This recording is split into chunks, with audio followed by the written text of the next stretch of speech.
L షదాయ్. Hebrew భాషలో షదాయ్ షదాయ్ అంటే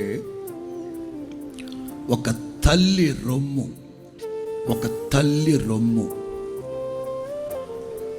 షదాయ్ అంటే తల్లి రొమ్ము. ఒక చంటి బిడ్డకి అవసరమైన ప్రోటీన్లన్నీ, మాంసకృతులన్నీ, మరి వాడు కొంచెం ఎదిగి పెద్దయి అన్నం తినాలి, పప్పు అన్నం తినాలి. అవి తినేంత వరకు వాడు బ్రతికి బట్టగట్టాలంటే ప్రాథమికంగా అవసరమైంది ఏమిటి? అవన్నీ తల్లి రొమ్ములో ఉన్నాయి.